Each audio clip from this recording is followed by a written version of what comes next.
It's the first. It's the first. It's the first episode. It's the first. Might be your last. But I'm looking for my first. First episode podcast.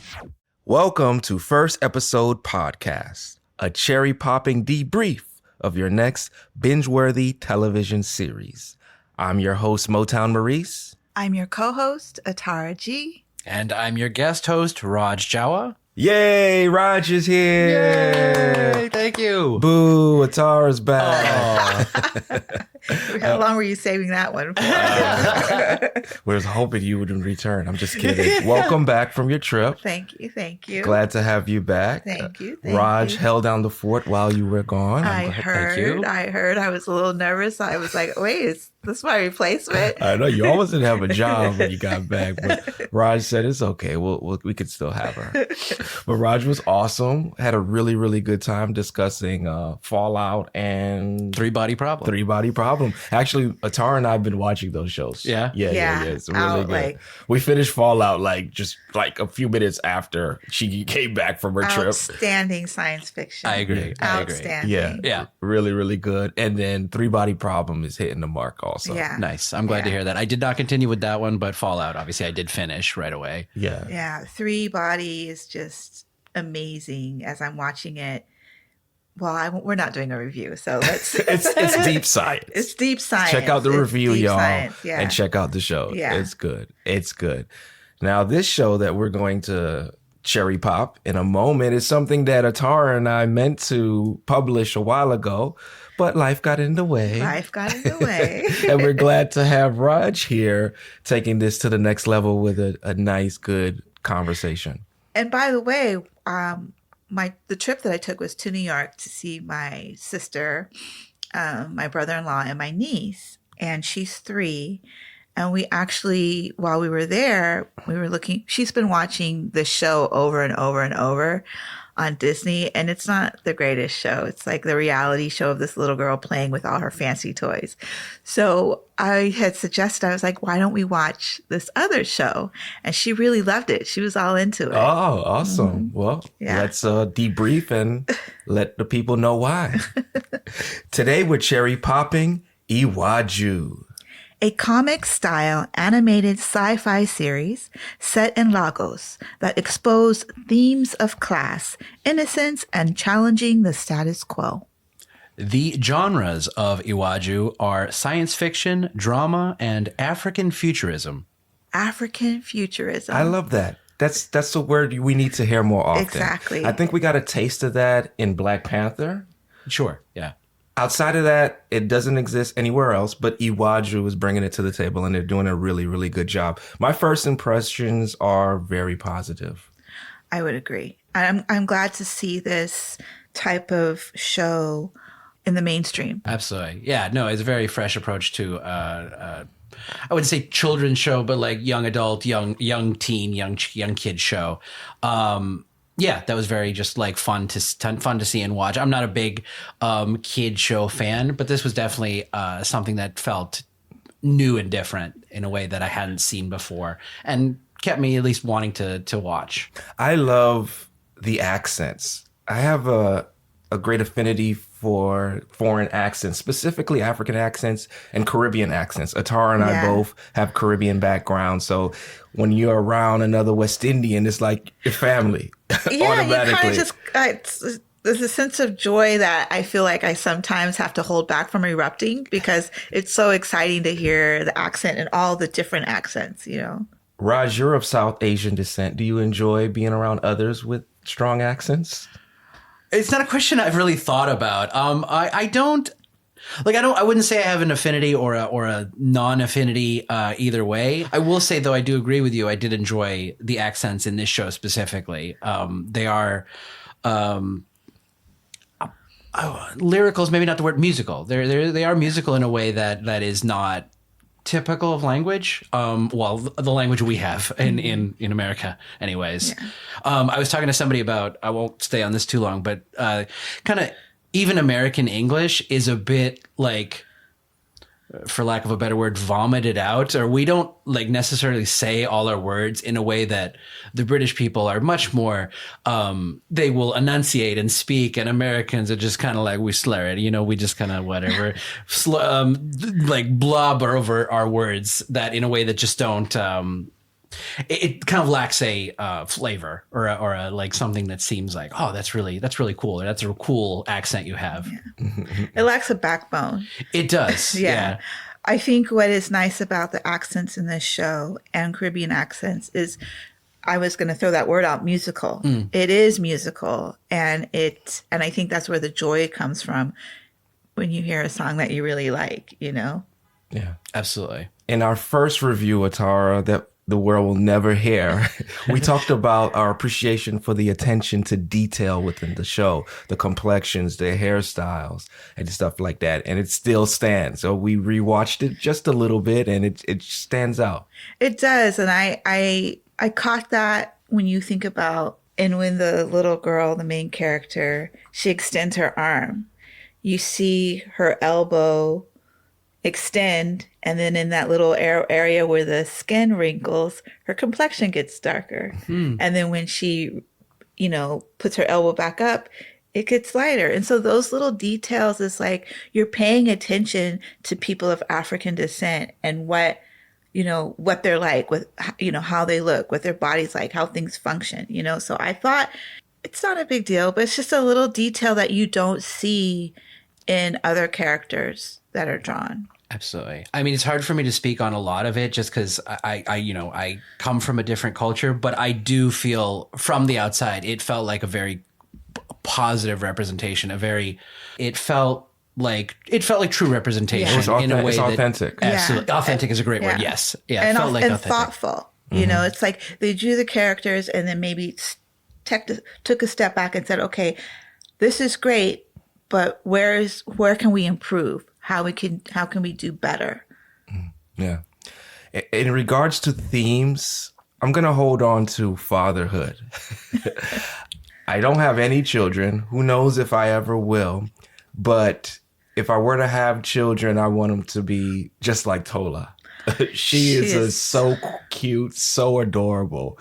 Like, she kind of inspires you to want to be a father. I don't think they're all that adorable and cute in real life, but if they were to be, I'm having a dozen of her. Yeah, she's curious. She's investigative. She knows who she is. She has security in who she is. Like, when you grow up in a place where you see a lot of representation of yourself, you get a sense of confidence and security that's just innate.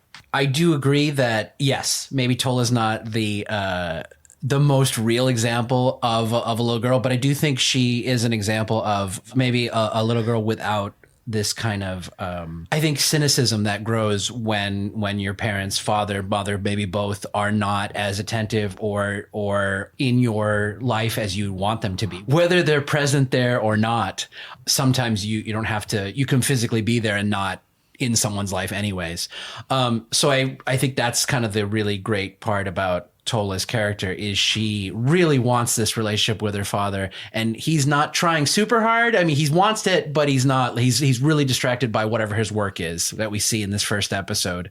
But it's clear his relationship with her is wants to be a lot stronger, a lot closer. He just is, for whatever reason, in this episode, distracted by it, and hopefully that is resolved, or what, maybe that's part of the whole story. I like what you just brought up, because she is so pure and innocent. Yes. And oftentimes in shows, the narrative of a child who is not getting attention for their parent, they become cynical, they become angry. That's always the narrative of those type of characters. But she maintains her pureness, and you have to love that. She's not angry at him. No. She loves him. And it's almost like she understands his work is important. And despite that, she's still going to, work to strengthen their relationship. It seems like they have a strong relationship, but I like that what you said, Raj. He's just distracted by his work, which is important, but his relationship with her is still just as important, but the distraction piece it weighs a little more at this time. And keep in mind, his inventions are to better her life. So he might not be showing her attention in the physical form in the moment, but everything that he's doing, all of his investment is to protect her. Yeah. So you have to appreciate that as a father, which is why the theme fatherhood stuck out to me. I am a little wary that we don't see the mother. We're not going to get into that. Right now it's a single parent show, but I think he's doing a good job. I think he's doing a great job as a father. You know, I will go out on a limb and say maybe we don't see the mother. Us not seeing the mother has to do with what he's working on. Yeah. And maybe that is why it's so important to him. See, and I was actually just thinking this may be way ahead, and I haven't watched the show, so I don't know if this is the conclusion, but some of the stuff we were talking about offline, I wonder if this invention is for kind of what the unfortunate framing of this show is, like the kidnapping element. Is he inventing something to prevent a lot of kids, or specifically rich kids, from being kidnapped? The ones that can afford this lizard device. I don't know. I presume it's maybe just for his daughter, right? But maybe lizard there's device. More. Lizard device. Oh, hold on. Lizard device. Lizard device. I mean, we can. I think we're in a future where we all have lizard devices. Like, what do you mean? I love. Oh man, lizard device. That's gotta be like a Twitter handle too. I know. Lizard device. Oh no, that's great. That's great. Raj just mentioned what I believe is your theme: the kidnapping. Yeah. So I mean, we've all heard about the kidnappings that happened. I believe back in 2014 by Boko Haram, kidnapped about over 200 teenage girls. And since then, a couple organizations have come out with some facts that in 2023, about 3,600 people have been kidnapped in Lagos, Nigeria. So it's definitely an issue there, as it is in many places of the world. So I think what the father is working on is a device to prevent kidnappings. And we did see in the show that he was being watched in the airport, and that person who was watching him had a device that was able to calculate a person's net worth. Yeah. So clearly they're targeting wealthy individuals to kidnap. And as you said, which is very important to know, I want to praise the company that Disney partnered up with, which is Kugali, which is a entertainment company focused on telling inspired African stories using comic books and art and augmented reality. They're the reasons behind this greatness. Mm-hmm. Disney obviously established a partnership. I find it unfortunate that their first show centered on a African family has to address such issue, but it is well done. It's well done, and we're not going to spend a lot of time on the decisions that Disney make because a lot of them are questionable. But this is well done. Kidnappings take place all over the world. We can have another conversations about kidnapping in the United States. Yeah. But hopefully this show will bring to light what's happening not only in Nigeria, but in their hometown. And your theme, Raj, is, let us know. It's class divide. I mean, I think that's the theme of all of us in general. So I don't want to take too much full credit for it. But yeah, just the really the ways this show seemed to handle illustrating the divide between the rich and the poor in this area. And also, I would say the idea of also like you could even tie it into tech in a way, because I think in India, in South Asian countries, maybe more generally, but I know in India, there's still a lot of caste system and class system, and a lot of it is still based on your color or your color of your skin. I think the color of your skin determines a lot of your opportunities in the area. I thought kind of the interesting angle on the class thing was the kind of robot servant. Like I think in a previous in previous years in this own society of the show, that maybe would have also been a role filled by someone of a poorer class or a minority class. And instead of this society working to like spread the gains, it is, as we expect in most capitalist systems, it is a far like rich island utopia and then the kind of poor slums across the island. And I thought that was interesting. It's like, even as society and tech continues to move forward, we're still not seeing the clear example that the lack of socialization of kind of the gains or sharing social services or all these things, it's still not, we haven't reached the utopia. We haven't reached the Star Trek where we've realized, oh, money isn't we don't need money. It's not about money. We're kind of creating our own oppression in the kind of society we've created. Definitely. I mean, you said a mouthful, and I agree with everything you said. What struck me most was when they're flying in that aircraft and they're flying from her home, which is bright and shiny, lots of space between the buildings. You can see there's lots of room to move around. And they fly over that bridge into the other landmass where it's not as shiny. It's more compacted. It's more dense. And you can clearly see the class divide between the two, which is, hence why we have these kidnappings, because they're kidnapping wealthy individuals to kind of pressure the government to, help with the perceived lower classes, for lack of a better word. Absolutely. Yeah. Absolutely. And that also reminded me about there's a name, but the street vendors that, when you go to India or other countries, they're, often right in the street. They're not right next to you. In this society, while flying cars, they all have drones with their face on it, and all their goods are there on it. Again, another example of just like tech adapting. Like, obviously these maybe aren't cheap, but it's really still, everyone's still in their same class. It's not giving anyone any kind of upward mobility. Yeah. Everyone's kind of just adapting the tech to the life they have. No one's moving forward. Yeah. It's like, I've got new tech, but I'm not using it to advance, or I'm not able to use it to advance myself. Oftentimes we give, or poor people or less fortunate people are given something. It's really to hold them in that space, to keep them content in that space. Like, oh, they gave me this, $10,000. Now I can just live better in this space instead of live better overall and advance and move forward. Absolutely. And honestly, that's how the system is.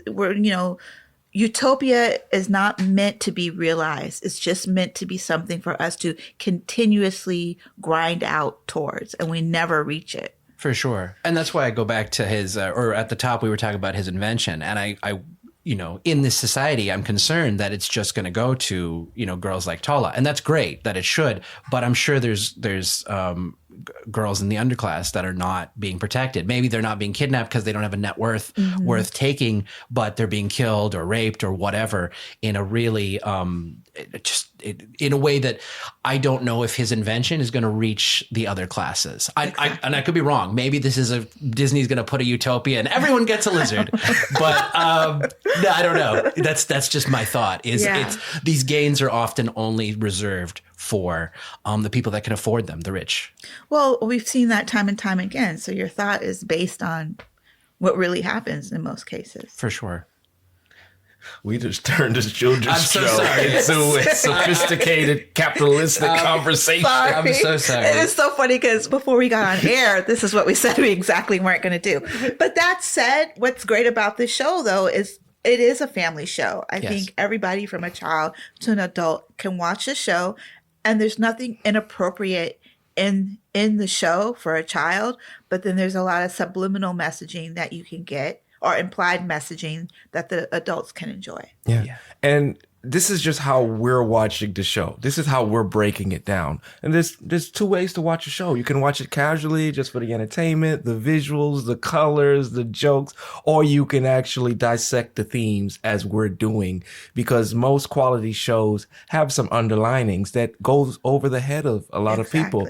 And this podcast is allowing us to really break it down. Yeah, I really, over the last several years, the way I've watched shows or entertainment has really changed. Like, I need there to be themes. I need to be able to, if I'm not pulling anything out, then why am I watching it? You the same way, Raj? Oh, 100%. No, I have a kind of a bit of a harsher perspective, because I do really wish more audiences, more people would pick up on messages, because I think almost everything we watch has some kind of message that the writer, somebody in the chain of production intended.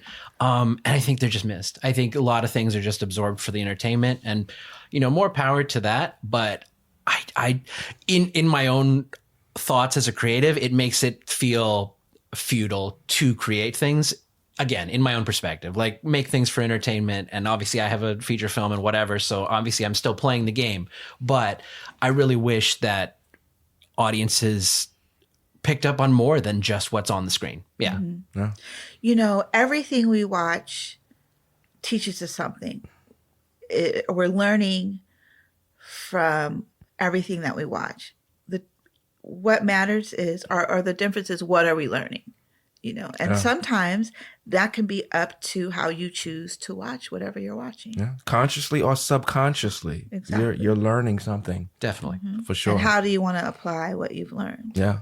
Yeah. We have to be very conscious of what we consume, visually, mentally, all of that. And all that said, I go back to like Wolf of Wall Street, where I think people did pick up messages on both sides, but kind of people pick up the message they want to. Like, finance people saw that movie and idolized the Jordan Belfort character. So it's not like everyone's not introspective.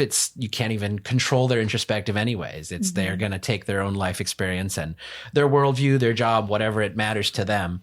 And that's how they're going to put the perspective on the show. So you can't always say they're going to pull the same messages you're going to pull, even if they seem clear as day. Exactly. Time for a buzzword.